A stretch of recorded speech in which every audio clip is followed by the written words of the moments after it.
Did it work? Oh, hello there. How are you guys? Hello. Is anybody out there? I'm going to wait a couple minutes.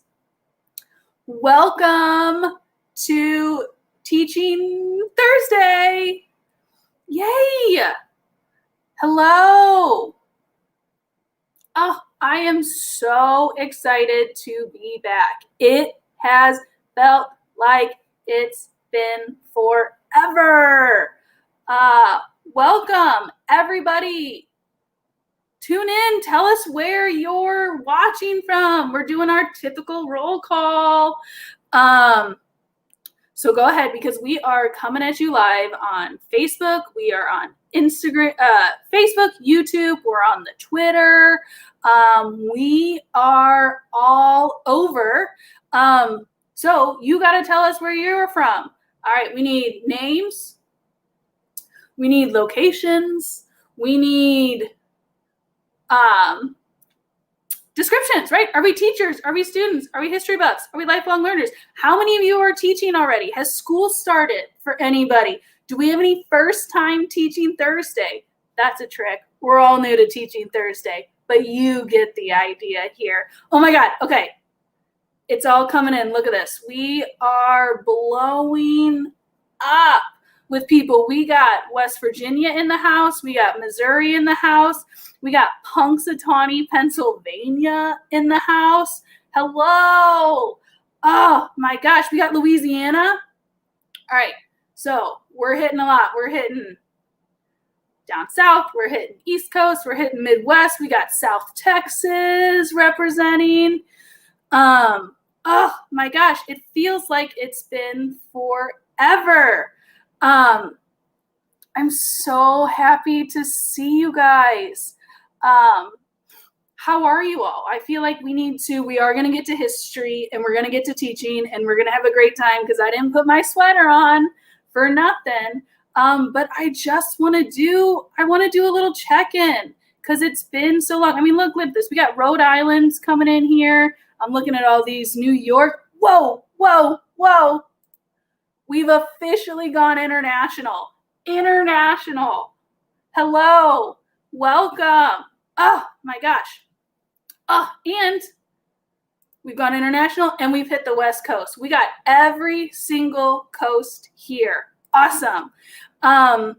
It's been a long summer. I've missed you guys, and can you believe school year is right around the corner? And by right around the corners, for some of you, that corner's already been turned, right? Some of you are in the classroom already. Kids are going to school. We're learning virtually. We're learning in class. The good news is that we're all still together and we're all still learning. So excited to be back. And we do have a really great program today. I'm super excited about it. I mean, I know I'm super excited about all of these, but this is a topic that I'm really excited to talk about.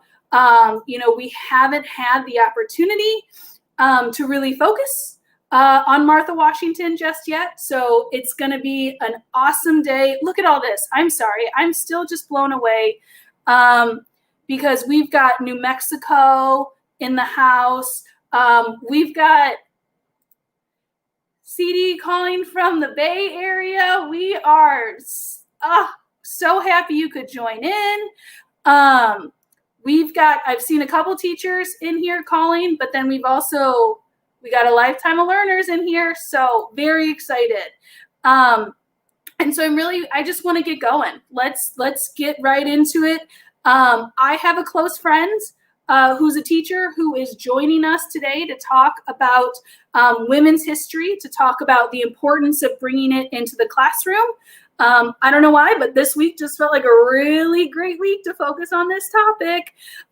Now, the trick is that my friend is Bonnie Belshe. She is a high school teacher, but she's a California teacher. And so that's all the way on the other coast.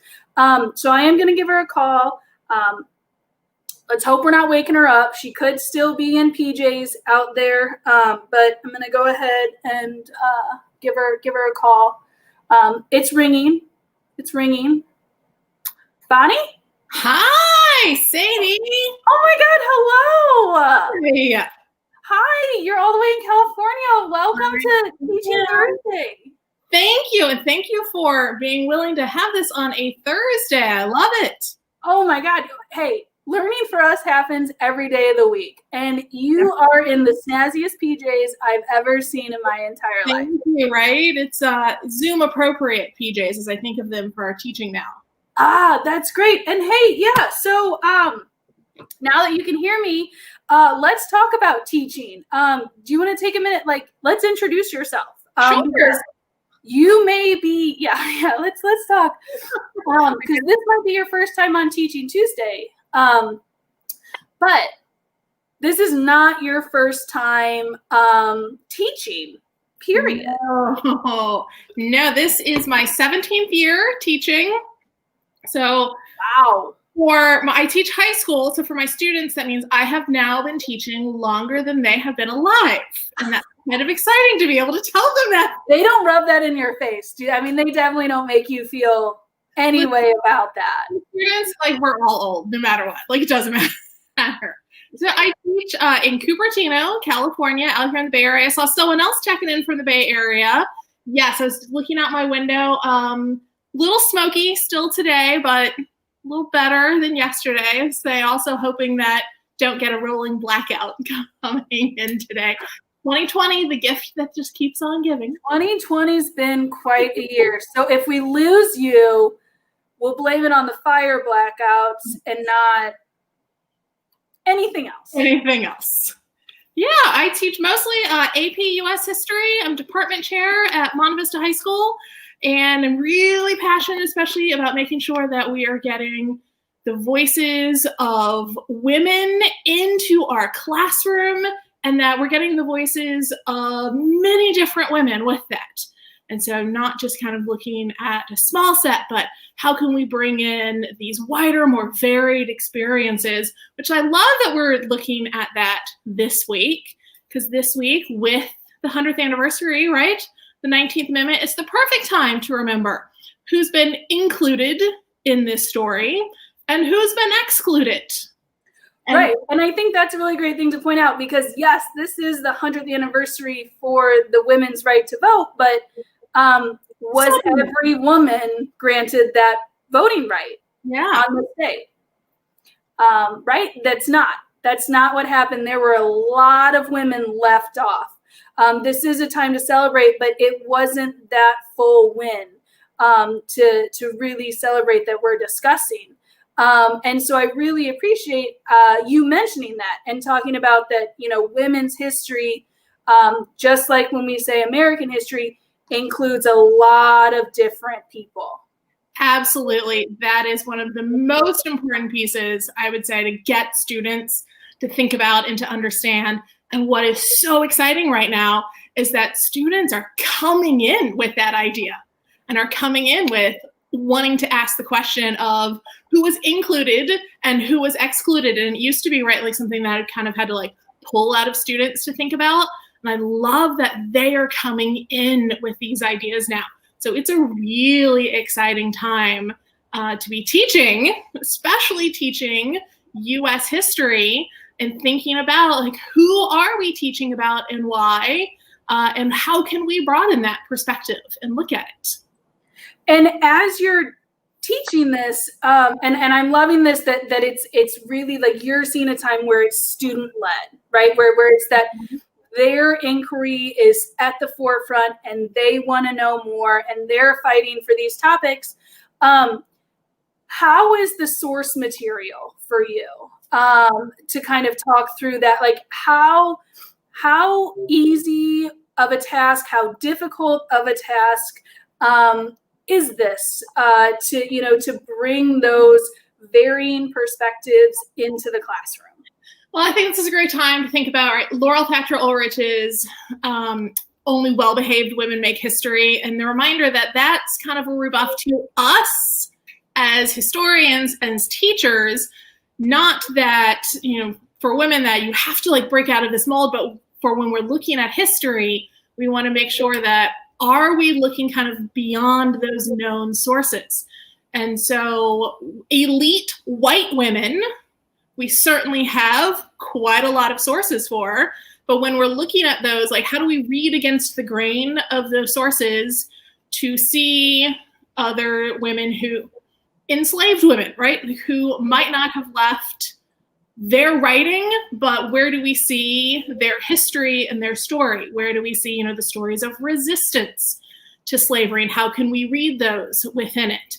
And so there are, in some ways, right, lots of sources that we have, but we have to be careful about looking at who's explicitly represented in those, and how are we finding other ways to bring in sources of women who aren't part of that kind of elite white gentry set.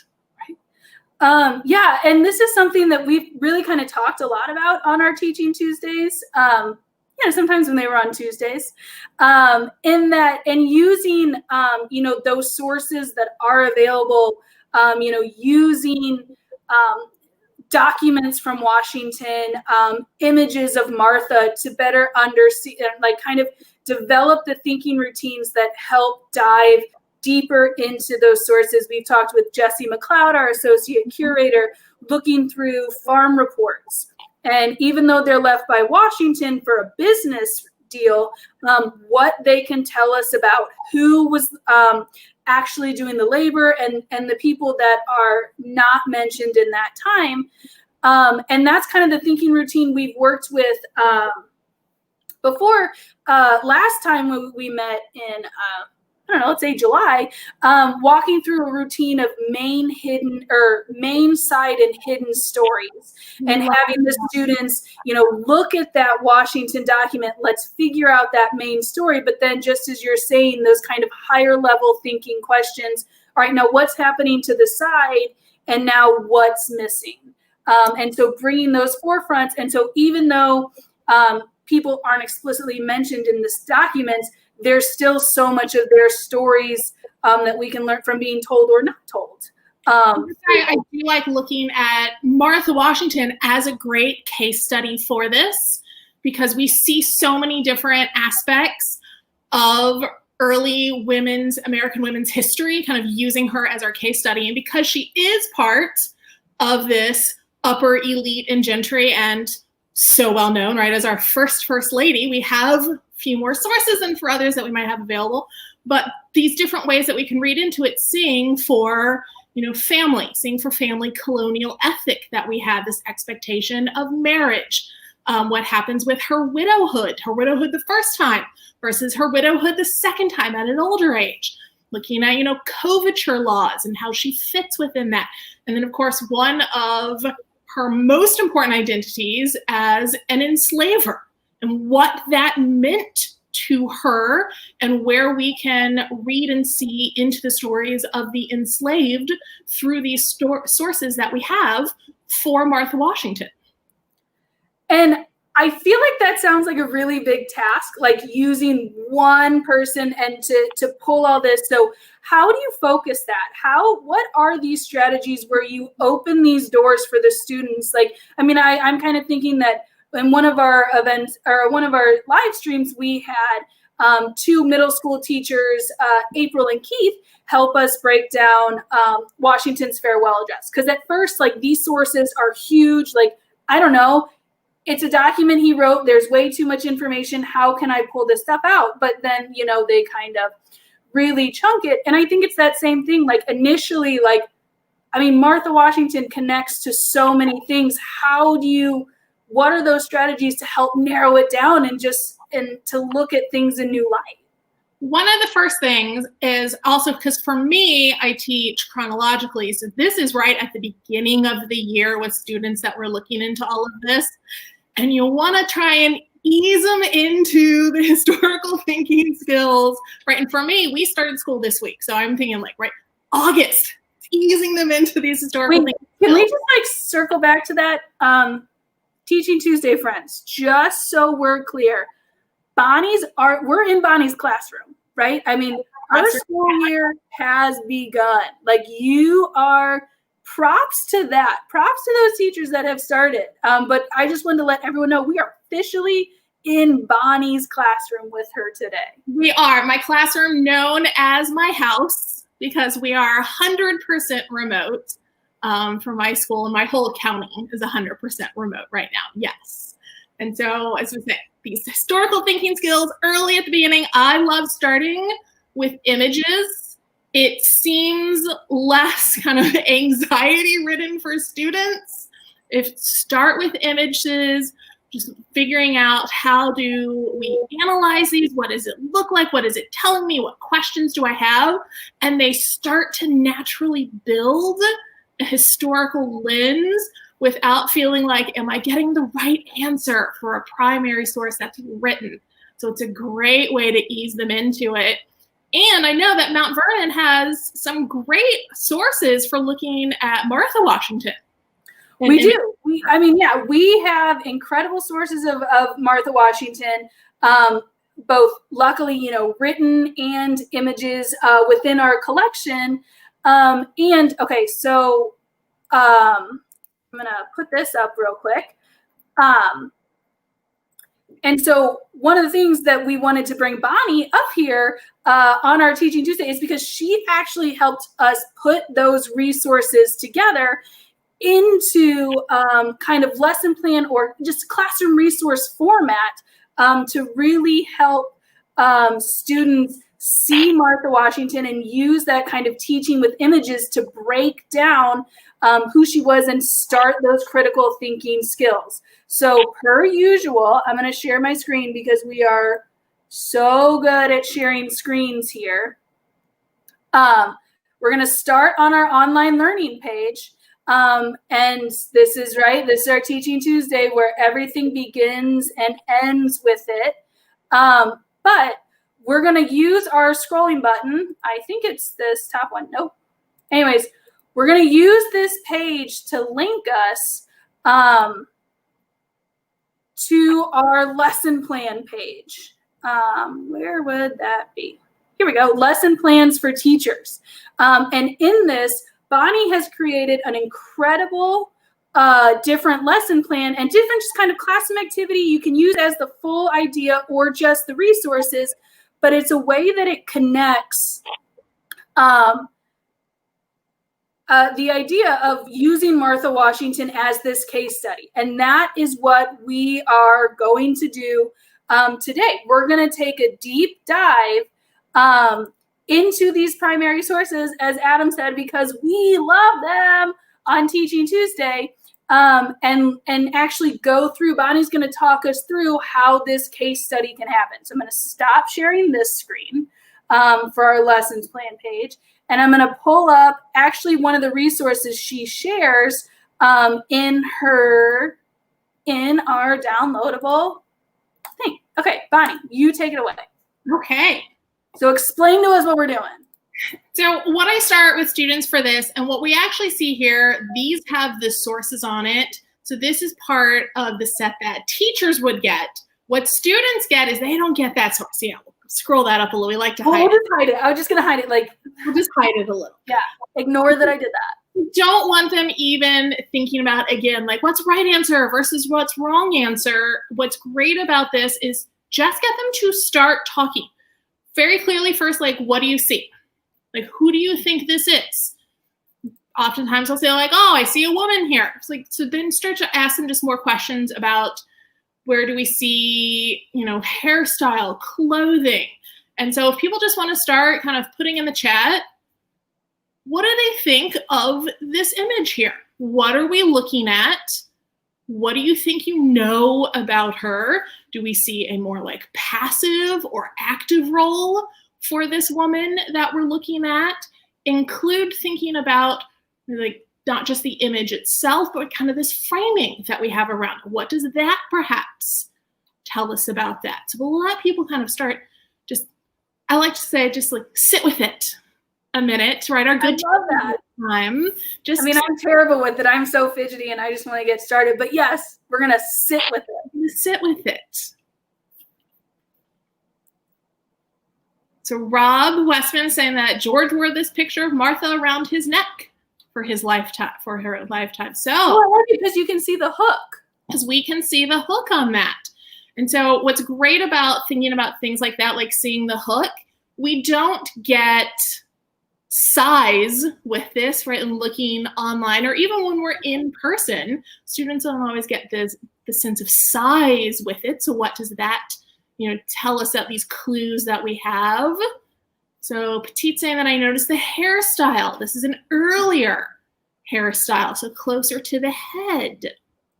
I like this. This is because we've kind of done, I love these thinking routines. So like you're looking for like the observation point. Like what are those first things, just like those exact fact, that are just popping out right here. Yeah, and what's great about Petite's one when she was saying that notice the hairstyle, and then not just like what the hairstyle is, but then leading to that observation and kind of what does it mean? And so perhaps it means that this is an earlier 18th century time period with that. So making references is a really good point with that. And so as students are making observations with it, kind of ask them to follow up with, what do you think that means? Or if they say something like, what do you see that makes you say that? If they say, I think, this woman is wealthy. What do you see that makes you think that? What tells us information about that? So let's look and take, does anyone see anything about her accessories, her clothing here? What do those pieces tell us? I just love the teaching mentality where it's 80-20, like put that work on them. Like make them explain it more than you. Like, yeah, make them do all that work. So let's see. Adam is saying, said before that the floral designs on the dress suggest a level of craftsmanship. So it might be an expensive garment. That's an interesting one for us to look at, right? Those ideas. So if we think this is a more expensive garment, what does that tell us about this woman? That if she has these means. Michael's kind of hit on this, right? That the portrait is crucial. That if she has the means to have a portrait, and then the clothing that we're seeing also within it is telling us about this woman. Yes, these ideas of the upper gentry that we have here with this. She's someone of importance, power of some kind. Clothing, yes. So clothing and hairstyle are a big one that we see, certainly with this. And I would also say, looking at her age, I think is an important one. I think it's important, right? Like looking at her age, because particularly when we're looking at Martha Washington, this is probably not the age that people think about when they look at Martha Washington. We very much have a grandmotherly perspective that we're used to. And in fact, let's move to our next one. Okay. Nobody look when the source comes up. I'm going right past it. So let's talk about this one now. So if we are, and I usually often will tell, so like we're looking at Martha Washington. I some years have told them nothing about who we're looking at. Other years they know we're all looking at portraits of Martha Washington. But usually when we get to this one, even if students didn't know before, they're like, I know a little more about this woman here.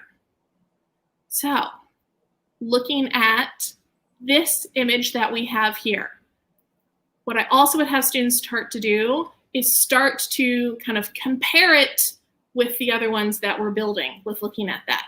So Cynthia has a good comment here. She's interested in whether this is a companion piece. Perhaps looking at them, they're very similar in portraiture style in some ways. But what about the clothing that we see with this one? Allison, great comment. There's no patterning on this pendant. The pendant itself is not as ornate as our last one. The lace in her dress is not in ornate. Okay. Oh, Karen, is she in mourning here? Are we looking at perhaps Widow Washington with this? That's a great question for looking at that. And notice I am not giving any answers with this. This is the same frustration my students would start to feel. I would not be giving them answers with this either. Make them sit in the uncomfortable and the unknown and work their way through it. I love this.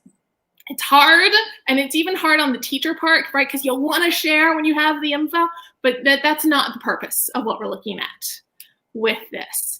All right, so Adam says a more conservative style of dress. Absolutely. Absolutely see a more conservative style of dress. So are we looking at a shift in overall American values, he's asking? Is it maybe just a shift in her age and time period that we see with this? Okay.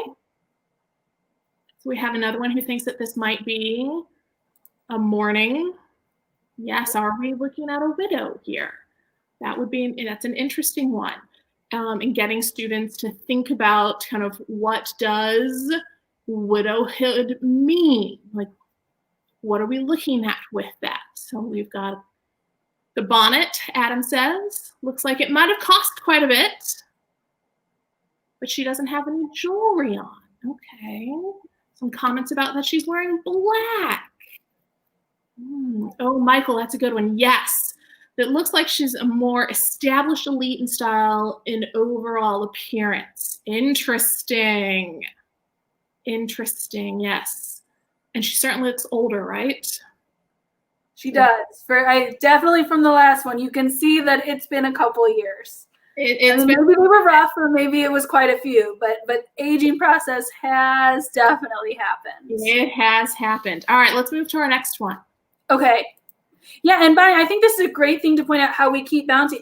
This is a whole set, right? So some of the times where we've looked at these strategies, we've done one image, right? Like we did a great analysis of Washington's 5-farm map, and we did a great analysis of the Savage portrait of the Washington's west front of the house.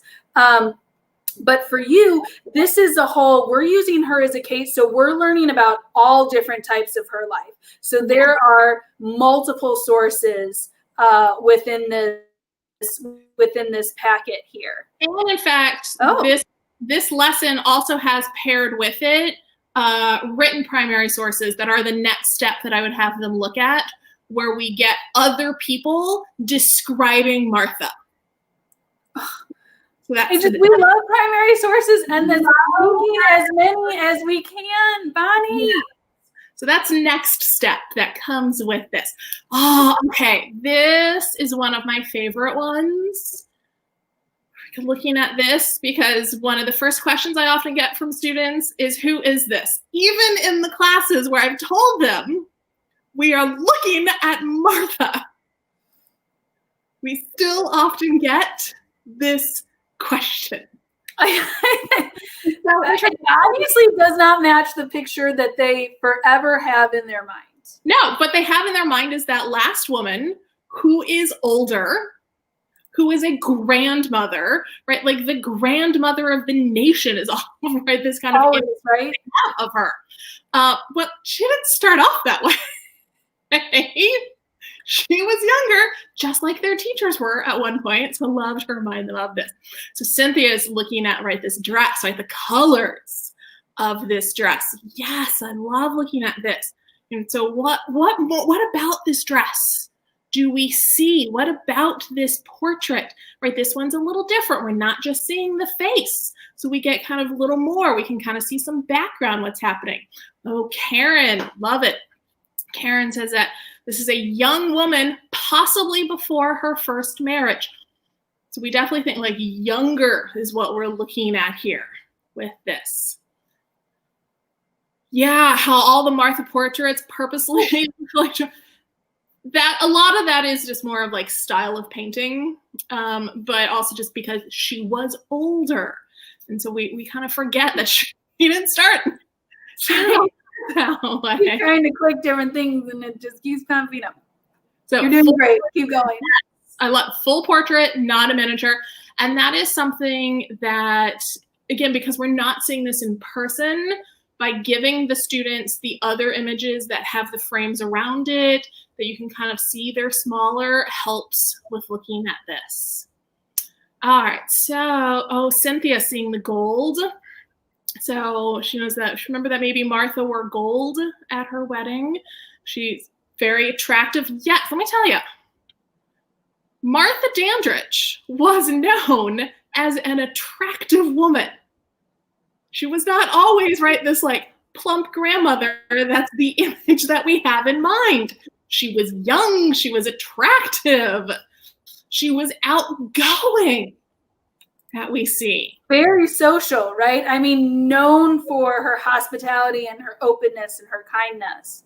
Well, and also known for speaking her mind. One of my favorite stories, and this is actually in one of the written primary sources. That's kind of the next step of this lesson that I would do with students. That's what we like to call little tease, just like a little first bite of that ice cream, just a little tease. Is that Daniel Parke Custis's father, John, did not want his son to marry at all because he himself had such a miserable marriage to Daniel's mother. And so he had for years forbidden his son to marry. And so Daniel Parke Custis was 20 years older than Martha when they got married when she was 18, because he had not let her marry before. And the only reason that he was allowed to marry Martha is because she went and basically laid out her case of why she was the one who should get married. I love that. Family. And he was so impressed by this well-spoken Martha Dandridge. He's like, yeah, okay, marriage is the worst, but you can get married to my son. Right? I love that. And I love your descriptions that you're using, like this outspoken, like that is a positive quality to have that sometimes gets labeled differently when we think about it. Yeah, and so what that also did, though, little, again, tease, is this brought her into the upper gentry of Virginia. Her family was more of kind of like lower gentry. They were still well off, but this brings her into the upper gentry. This is what makes now Martha Dandridge Custis part of that elite set. One of the reasons why, perhaps we'll hint, we have this image that we're seeing here with this. So let's now, see. Yeah. So, okay. So Bonnie, we've looked at 3 different images, right? I mean, so, and so we've seen kind of different ideas. And so we are learning about Martha Washington, using this to pull out ideas about Martha Washington and the wealth and the status and kind of different ideas. Sorry, our comments are just having a little like women party, which I'm very I love it. I'm very happy with. But just gonna throw that out there while I talk. But so I would love to hear how then you turn this as a case study. Like, okay, like Martha Washington, she's important. She's not a lone figure. So how do these teach us about other women in society at her level, or women's education at her level, or like how do you bring those larger themes, or like women not at her level, and the ideas, because I'm looking at this and being like, that's a really hard dress to get into. Like I like there's got to be something behind the scenes that helps stitch that up. Absolutely. And this is why this is a connected lesson. And in fact, even the primary sources that are connected, this one, have a letter from John Adams talking about to Mercy Otis Warren, talking about Martha. And so talking about Abigail and Mercy Otis Warren and Martha, and kind of this like comparison between them. And then a couple of the other short, and these are all short lessons that I put together too. They're all designed to be done in, kind of depending on the class, 20 to 40 minutes max. Okay. No one can say that, oh, I don't have time to talk about women in my class. And you do. Let's throw it in. One of the two of, I would say, of the most important ones kind of after we're building those skills to look at is looking at the case study of Martha Washington as an enslaver. Very important. And that's connected with looking at coverture and colonial family ethic. And so the rules and laws of marriage and property, and how white women, while they couldn't inherit and own land and business property, absolutely did inherit and were enslavers. And so benefited from that. Deeply elite white women did. And so Martha was very much one who worked to perpetuate slavery. Unlike George, she never had a change of heart. Her will, in fact, very purposely has like a handwritten portion of the will where the one enslaved person that she was like the legal owner herself, not the Custis family, she made sure to leave to a family member, even though that's the one that she could have legally freed. And so it's very important that we're looking at all of those pieces with it. And again, that's why I like looking at Martha as this case study, because she has all of those layers. She has the layers where she just wanted to be private, and she hated politics. She hated being in Philadelphia. She said, and she wrote to Nellie, she feels like a state prisoner when she's in Philadelphia, versus when she's writing to Mercy Otis Warren saying like, well, I'll just kind of work it out that I'm here. But at the same time, we know that the Washingtons were trying to find ways to get around the abolitionist laws, in Philadelphia at the time, and not keeping the enslaved there longer than 6 months, and this like elaborate system that they set up. So looking like at this lens of Martha gives us a way to kind of open up more of those doors.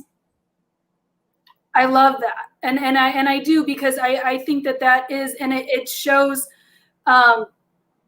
so many different layers and things. And she was a leader in her own right, for the nation and for the country.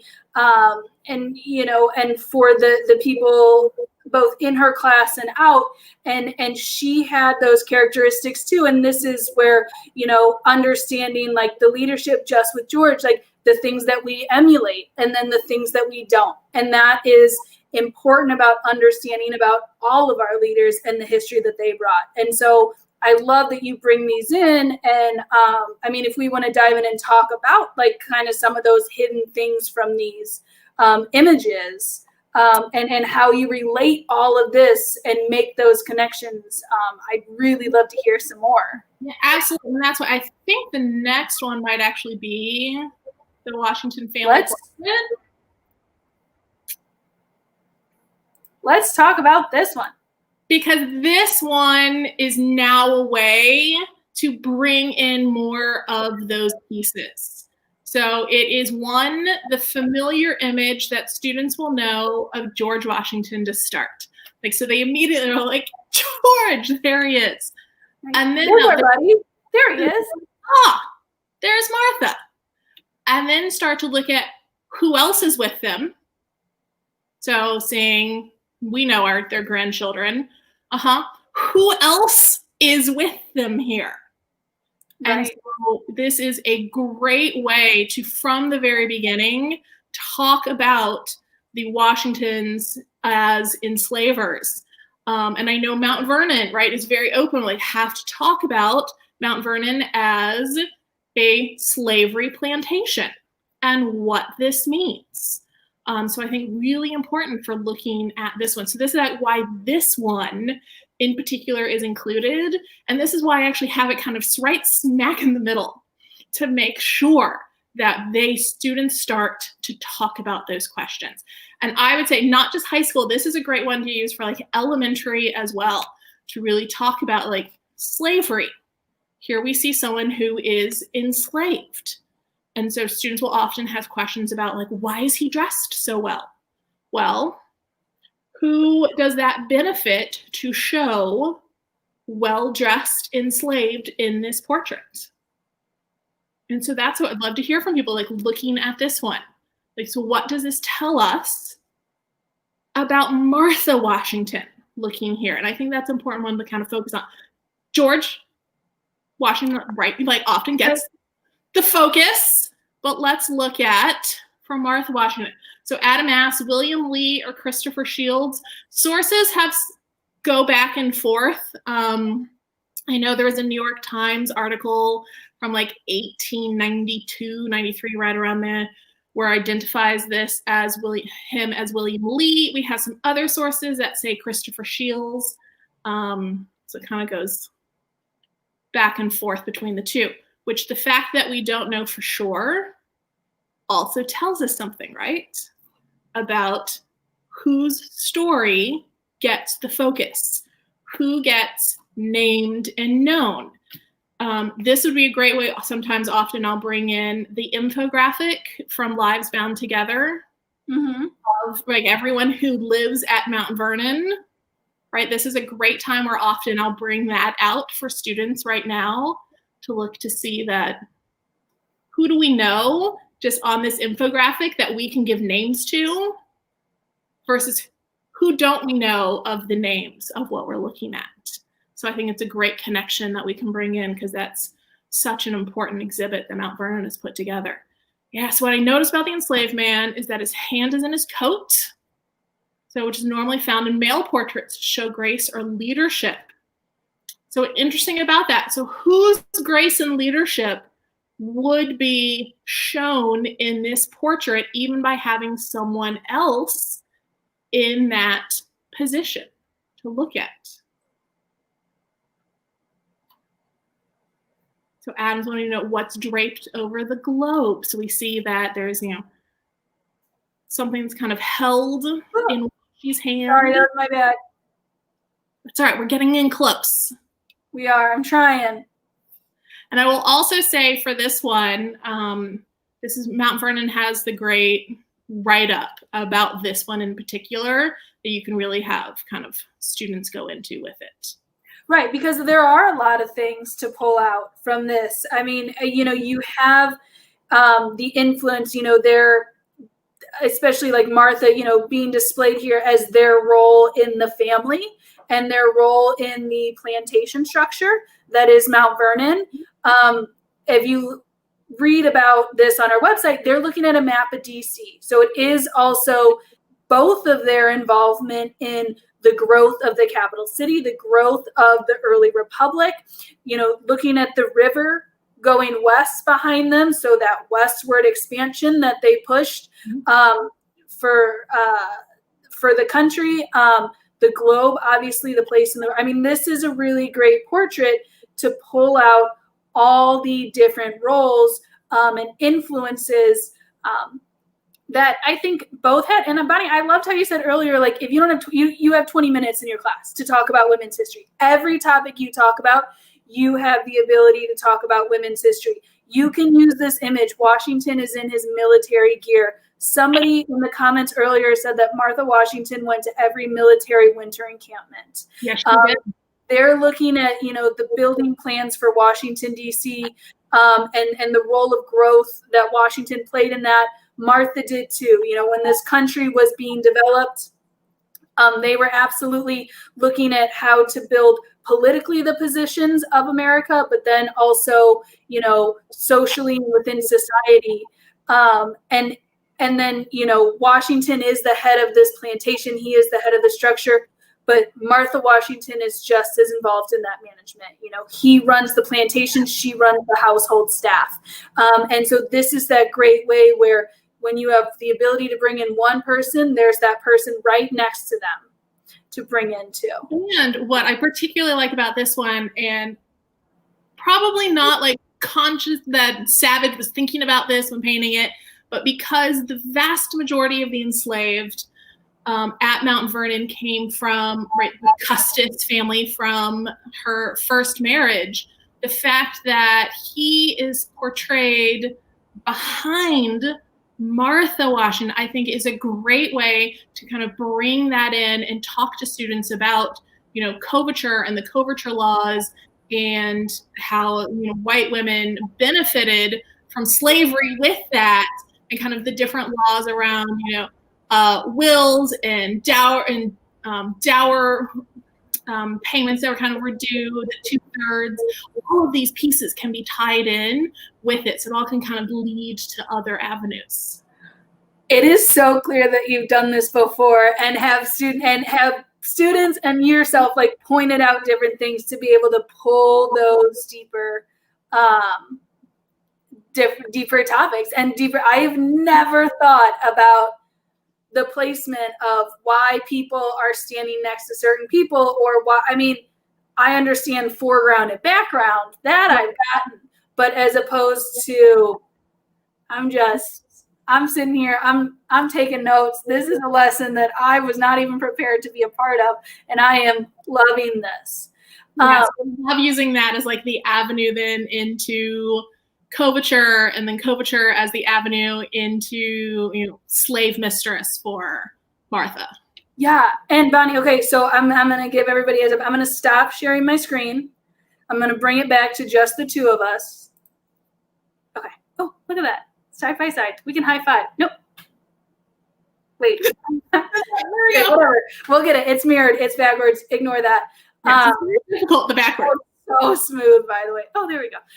Anyways, so we're using Martha Washington as this case study, and we're bringing it into these sources, and we're using the art and the primary sources to learn about her. Why is that so important? Why, like, can you talk about, like, for your students today, why it's important for them to hear Martha Washington history, Ona Judge history, why that's important to be fought for into the curriculum? Because it's the idea of reflection, like being able to see yourself in the history, but also being able to see others who aren't like you, and to have that historical empathy that comes from that. And if we only have a focus on either elite and white and male and political, military, diplomatic history, they're getting such a narrow slice of what this like fuller view and picture really is. So we have to look at social, cultural history. We have to make sure that women, we have to make sure that, BIPOC people are included in this. And what we always want to have students asking is, who are we explicitly looking at, and right, who's like the excluded, and why, and how can we find those stories and add those in? So like when we're looking at images of Martha Danders Custis in this very fancy dress, like, right, you brought up great questions of who made that dress? Where did it come from? Who helped her get ready? What does that mean? And so that's why I love then moving to the Washington family portrait, because even though he's in the background, we cannot ignore the enslaved man in the image, and who is he? What is his story that we have? And so that's why I love looking at, right, like how you've been looking at the image, the artifacts at Mount Vernon, right? Like who uses those versus who claims like ownership of it. Right. And those different stories of what that means. So I think it's just so important for us to be able to do that. Because part of what we're doing is teaching students how to be human, how to be good people, and what that means. And so we have to ask the tough, hard questions, including of revered figures in our history, about those hard pieces with it that we have. I love that, and I love that that it's all about today, and you want students to see themselves in the history books, right? You want them to know that they can be in the history books too, no matter who they are, what they look like, what background they come from. And then I also love your take on this, on, the historical empathy and those skills, because I'm going to put up for Scarlett here. I think that's one of the powerful things about studying history, is that these critical thinking skills, the way that people break it down, are ones that are so transferable to the everyday life, right? To how they deal with people today. Studying George Washington and Martha Washington, looking at their values, like that's not something that's going to end when the early Republic session ends, right? That's learning about people's values and translating into that.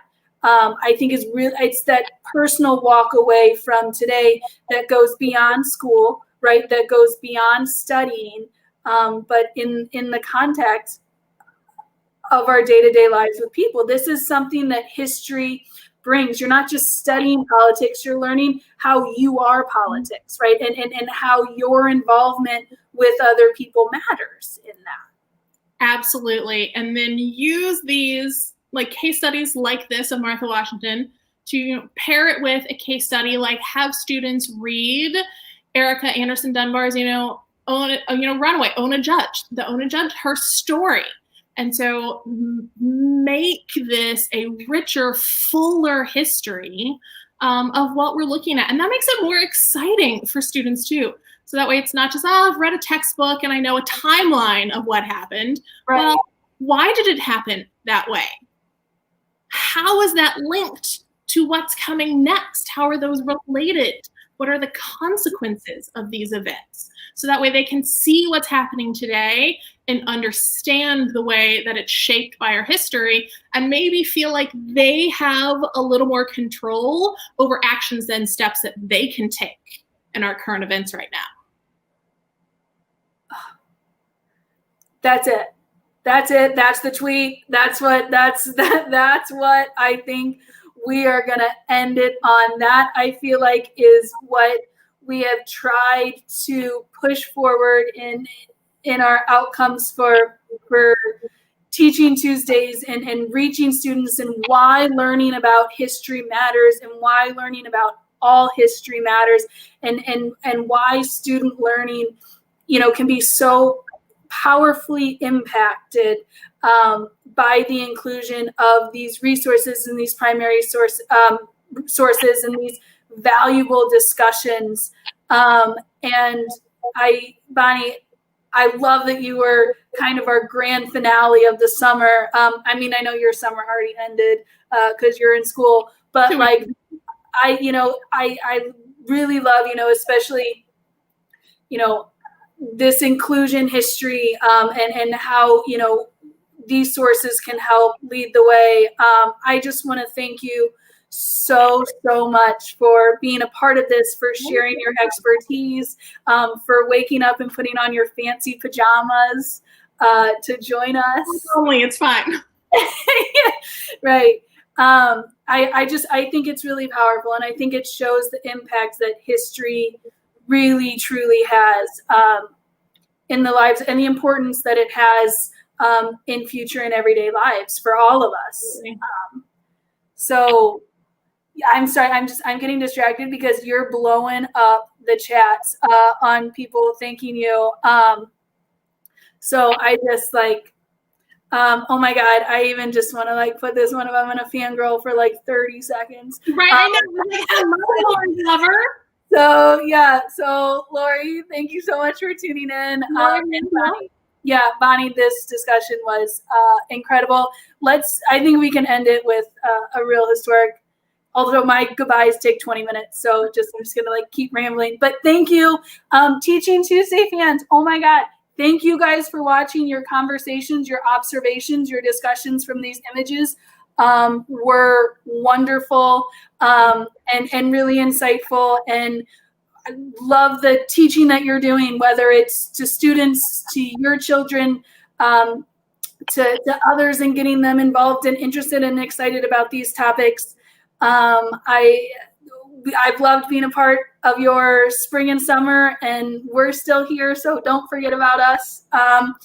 Keep those sweaters on and keep making those big impacts in teaching history. Okay, I'm ending this. Bye.